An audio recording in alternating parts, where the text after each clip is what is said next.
Hello. Yes. Hello, Bill. This is Fred Steckling. Well, hello, Fred. What's happening? Billy Goodman Happening is happening. How about with you, sir? You tell us what's happening with you. Fred Steckling, by the way, is the author of the book we discovered, Alien Bases on the Moon, which has been documented with 125 NASA photographs and area blow-ups. I was reading a little bit about the book, reading the book a little bit today, Fred. I understand you saw a UFO at one time. Yes, not just one time, but during the 1960s and also during the 1970s. Mm-hmm. I filmed one of 8mm movie. Right. How about, so tell us something about that. Well, during the 60s, after having a few very, very close-up sightings and of UFOs, and I want to mention that I am a pilot, and I am used to looking up in the sky. So I definitely, what I have seen were not aircraft of our make. Right. And I came to the conclusion that these visitors, these spacecraft, or UFOs as we call them, must have a base on the moon or come from the moon, right, because this is the closest planetary body to Earth, and it would only make sense that they would stop over there and to observe the Earth. Okay. You also indicate in your book that there were many, many trips to the moon, and many of the astronauts actually set foot on the moon. I was not aware that many astronauts at different times actually explored the moon. Oh, yes. I don't know if everybody else is either out there. I kind of doubt that. We're talking almost like 5 or 6 different times, according to your book. Oh, yes, at least. You see, one of the NASA scientists announced in his book that he had evidence that the astronauts were accompanied by UFOs to the moon, and also that they had sightings on the moon of these enormous spacecraft. Okay. So you definitely contend that there are alien bases on the moon, and you have photographic proof as far as you're concerned. I've been looking at these photographs, and they are very fascinating, needless to say, the way you describe them. Now, are these the actual photographs that NASA allowed you to take a look at, or are these touched up or whatever? No, what happened is that after I purchased a very large telescope in the late 60s, right, had some sightings of enormous objects in the crater Archimedes. I contacted NASA, and I obtained from the Goddard Space Flight Center the lunar microfilms and catalogs.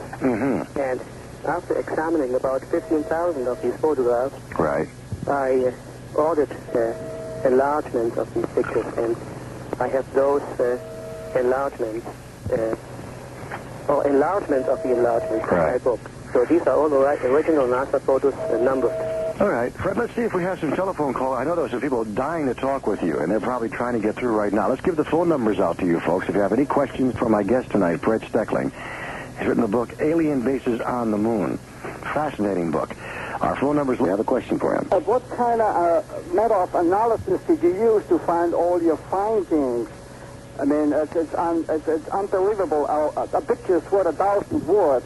I mean, especially on page 141, with the S's in there on the surface. How did you, I mean, what kind of method of analysis did you use versus NASA and JPL?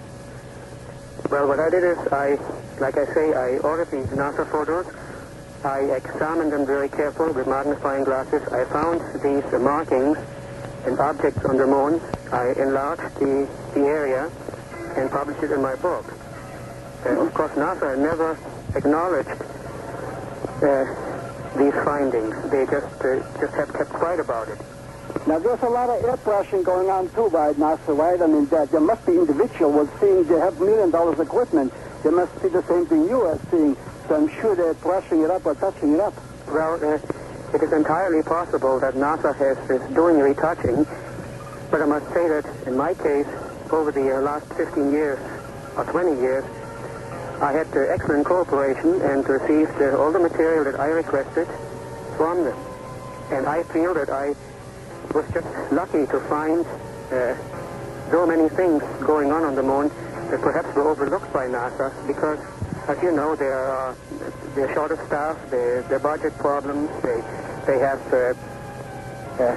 hundreds of years of research material that has not been analyzed due to staff shortage and fund shortage. And so I feel that I, in my own little way, perhaps got my hands on some material and help them in some ways to find those things. Anyhow, on page 41, the S speaks for itself, and I know we have a lot of new believers out there. There's a new generation of believers out there, and I would say people get the book because a picture is worth 1,000 words. Thank you very much, Fred, that you're on tonight. And Billy, would you announce it that on Wednesday, the 24th... Hold it. What are you talking about? What are we announcing? On the Unsolved Mystery, we'll have an update on UFOs. It's Channel 4. The NBC will have that. Okay, I have to be careful with advertising. I've been warned. What are you saying again? Unsolved Mysteries will have a UFO update in their segments. 20 minutes long. It happened last year in the fall. Yeah, okay. In the Southwest. All right. What are you calling it again? Hands-off mystery? Now, it's Unsolved Mystery. I don't know the word. I'm sorry. Unsolved Mysteries. Oh, Unsolved Mysteries. Okay, very good. But anyhow, keep it going. It's going to be a great night tonight, okay? All right, thank you. Bye-bye. All right, bye-bye. All right. Oh, boy, I tell you, it's an amazing thing, what we're into, Fred. You realize that, don't you? Well, I don't know how many times people try to sue you, but, I mean, it seems to me everywhere I'm turning lately, people are trying to sue me. So, what for? Well, for all kinds of, whatever's on the air. That I let it go on the air. I shouldn't let certain things go on the air and all this stuff. People shouldn't have the right to speak, it seems. Well, you see, we are living in a free country, and that's right. And our constitutional rights permit us. That's Otherwise, right. we could live someplace else. I'll tell you something, though, man. Around here, it's getting stranger and stranger. Every day I get a phone call saying, "Hey, someone did this, someone did this, someone did that." It's if I turn to the left, I don't know where to go turn anymore. It's like it's closing in. This happens every once in a while. It closes in on you. And you have to try to veer off somehow. Anyway, Fred Steckling is my guest. If you have a question for him, feel free to give us a call. Billy Goodman Happening is on KVEG.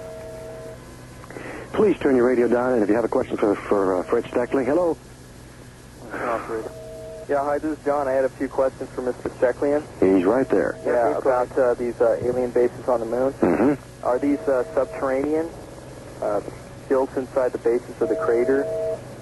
Well, it's possible that they are partially subterranean, but I have seen and collected photographs of the objects and of enormous size on the moon, and many, many miles in length that other amateur astronomers and I have sighted and confirmed, because what we do is we call each other and confirm the sightings when we look through the telescope.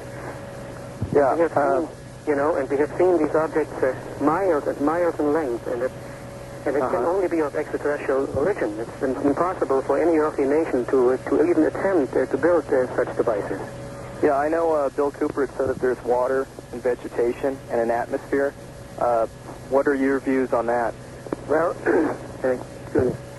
you see, the Apollo spacecraft, or the Apollo missions, discovered, and perhaps even earlier, that the gravitational attraction of the moon is not really 1/6, but it's much higher. And this was based on findings of the so-called neutral point between the moon and the Earth.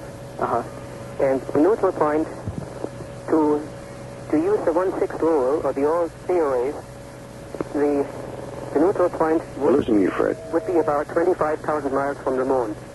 And they found the neutral point around 43,000 miles from the moon. Okay, this means, if you calculate this in a computer, this means that 30,000 miles, the neutral point would be 30% gravity, and 35,000 miles, 42% gravity. 40,000 miles, 58% gravity, and 45,000 miles, 77% gravity. That means that the gravitational attraction of the moon is higher. Consequently, it can hold water and also hold an atmosphere. And in my book, I have photographs to show that there are clouds drifting in the lunar atmosphere, and that would be impossible for clouds to drift there if there wouldn't be something to hold them up, and there has to be an atmosphere there. So would you say that you could breathe the atmosphere without a spacesuit, without any assistance, or? That is something I would not say. Yeah. Because according to my calculations, the atmospheric pressure is about 6 pounds per square inch, about like we have a 25,000 foot mountain. I see. And that is at the so-called lunar sea levels, or down in the valleys and in the crater, on the crater floors. All right, John, thank you for your call. Okay, thank you. Wear a spacesuit for sure. All right. So Fred Steckling is my guest. If you have a question for Fred, our phone numbers are 451-5834. From out of state, area code 702-451-5834. If you've never called before, you're listening to us outside the state of Nevada, and you have a question for Mr. Steckling, I suggest you call area code 702-451-5655. Mr. Steckling, I have to ask you this question. What got you interested in the alien bases on the moon? Well, as I said earlier, I'm interested in aviation or fly planes. I understand that, right. And seeing, when I lived in Denver and in Washington, D.C., in different places in the United States, during the 60s, I had sightings of these UFOs. Right. And naturally, that aroused my interest. And so consequently, the telescope, investigation of the telescope, contacting NASA, and all this fell into place. When a couple of years before he passed away in 1965. And incidentally, when I had a sighting of a bell-shaped UFO in downtown Washington, D.C., it was that particular sighting which got me started to go to the Library of Congress, first of all to write to the President and to the Pentagon for information. And I never received the information I requested, so I went to the Library of Congress to look for some explanation, and I picked up a book. It was written by George Adamski, called Inside the Spaceships. I remember these days. And I opened the book, and to my surprise, I found a telescopic photograph of a bell-shaped UFO about 30 and some feet in diameter. In this book, that was exactly what my wife, my son, and about 30 or 40 people downtown Washington, D.C. had seen at 2 o'clock in the afternoon.